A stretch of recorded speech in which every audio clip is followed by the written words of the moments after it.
Ya.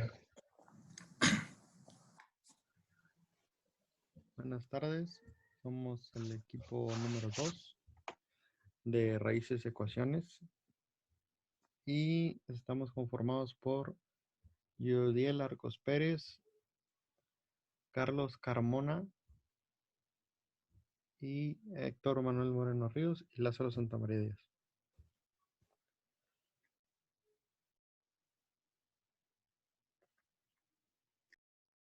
Alrededor de la exposición vamos a ver lo que es un método cerrado, un método de disección, la historia de estos y una explicación breve de sus problemas.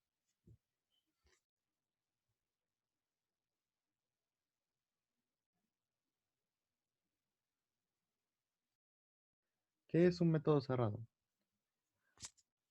Un método cerrado se caracteriza porque una función cambia de signo en un intervalo que encierra la raíz, y porque al desarrollar el algoritmo donde se encuentra la raíz necesita de dos valores iniciales, el límite inferior y el límite superior, entre los cuales se encuentra la misma. Como su nombre indica, dichos valores iniciales deben arrancar o estar ambos del lado de la raíz. Los métodos cerrados se clasifican en método de disección y método de regla falsa.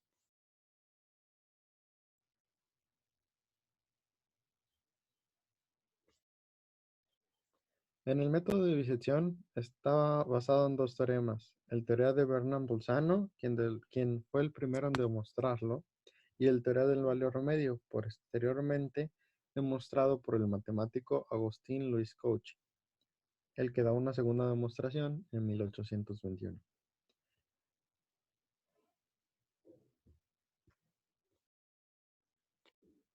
El método de disección fue principalmente iniciado por Bolzano, pero Carl Welstra fue quien lo terminó de comparar completamente. Entonces, embolsó el lema de otro trabajo décadas después para poder desarrollarlo.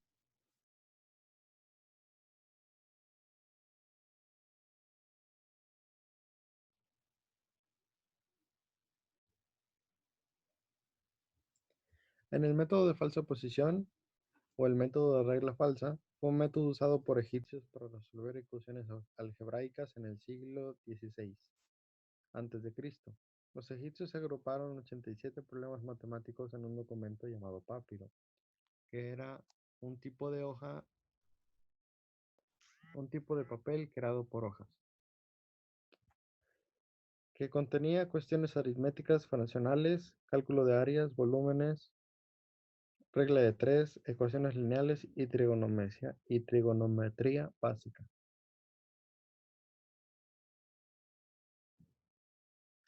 En la línea de tiempo, los egipcios agruparon 87 problemas matemáticos en un documento llamado papiro en el siglo XVI a.C. Después, en 1817, el método de disección fue demostrado por primera vez por Bernard Bolzano. A continuación, el método de disección, que fue demostrado por segunda vez por Agustín Cauchy, fue mejorado y dado a conocer al público en 1821. Método gráfico. Como podremos ver aquí, son las interpretaciones gráficas, además de que proporciona estimaciones de las raíces, son herramientas importantes en la comprensión de las propiedades. Aquí a la izquierda podemos ver algunos ejemplos. Bueno, un ejemplo del libro es de que utilizamos el método gráfico para determinar el coeficiente de arrastre. Esto se encuentra en la página 111. Sustituimos los valores en la fórmula que aparece aquí abajo y nos darían estos valores y ya se ubican en la gráfica como debe de ser. El método de bisección. El método de bisección, también conocido como de corte binario, de partición, de intervalos o de Bolzano. Es un tipo de búsqueda incremental en el que el intervalo se divide siempre a la mitad. siempre vamos a dividir a la mitad nuestros intervalos. La posición de la raíz se determina situándola en el punto medio del subintervalo, dentro del cual ocurre un cambio de signo. Los pasos del método de bisección: el paso 1 es de que debemos elegir valores iniciales, inferior y el superior, XL y XU, que encierra la raíz de forma tal que la función cambie de signo en el intervalo. Y lo verificamos con la función XL y la función XU menor a 0. El paso 2 es una aproximación de la raíz de XR. Se determina mediante XR igual a XL más XU entre 2. El paso 3 sería realizar las comprobaciones.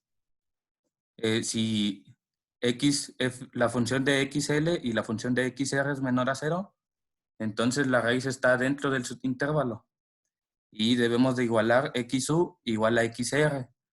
Si f de XL y f de XR es mayor a 0, entonces está dentro del subintervalo superior y debemos de poner XL igual a XR y volver al paso 2 otra vez.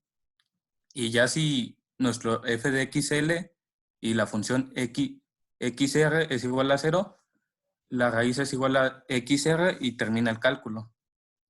Aquí hay unos ejemplos del método de bisección. Bueno, el ejemplo del libro, tenemos los subintervalos y siempre los vamos a dividir entre 2 y el resultado será nuestro nuevo intervalo. Y este ejemplo se encuentra en la página 115. Sustituimos los valores y de la gráfica vamos poniendo como se debe las raíces. Las estimaciones de error: el método se repite para obtener una aproximación más exacta de la raíz. Se puede calcular el error relativo porcentual, que sería E subíndice A igual a X subíndice R nuevo menos el X subíndice R anterior, y esto se divide entre X subíndice R y todo eso se multiplica por 100%. Esto se debe a que cada vez que se encuentra una aproximación a la raíz, cuando se usa bisecciones como XR igual a XL más XU entre 2, se sabe que la raíz verdadera se halla en algún lugar dentro del intervalo. Debido a que el determinante de X entre 2 es igual a XR nuevo menos el XR anterior. Y bueno, de ahí se van derivando algunas de las fórmulas y se pueden sustituir en la ecuación para desarrollar una formulación alternativa en la aproximación del error relativo porcentual, que sería E subíndice A igual a XU menos XL entre XU más XL y todo eso por 100%. En el método de la falsa posición se requiere tener, de la misma forma que en bisección, dos límites, que es el superior e inferior. Y se van a utilizar estos para sustituirlos dentro de nuestra función. Estos tienen que encerrar a nuestra raíz que vamos a encontrar conforme a los cálculos. Para poder obtener esta raíz mediante las funciones y los límites, debemos de utilizar esta fórmula, que aquí se muestra de dónde se obtiene, que sería el límite superior menos la función del límite superior por el límite inferior menos el superior entre la función del límite inferior menos la función del límite superior. Aquí se muestra más o menos cómo quedaría gráficamente, que nuestros límites van a encerrar dónde se va a encontrar esa raíz, que implica cuál es el punto en el que nuestra función corta al eje X.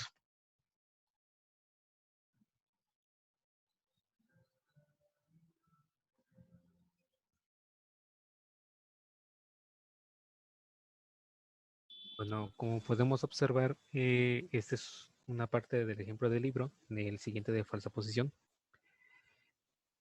Podemos observar que a sustituir todos los ejemplos que observamos anteriormente de la fórmula, para simplificarla, los empezamos a sustituir en la parte de izquierda, que son los límites inferiores y el límite superior, sustituyendo con cada uno de esos procesos para realizar y llegar a esa fórmula, a ese resultado, perdón.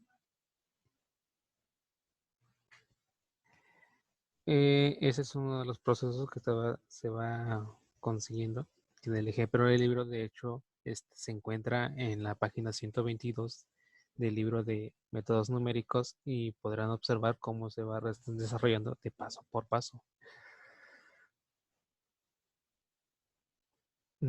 Las desventajas del método de falsa posición, aunque el método de falsa posición pareciera ser la mejor opción entre todos los métodos cerrados, también hay deficiencias y también está en el efecto del ejemplo, donde el método de bisección ofrece mejores resultados. Tanto sea, hay pros y contras en cada uno de ellos. Por ejemplo, podemos observar un método de bisección y la falsa posición que se localice en este mismo ejemplo.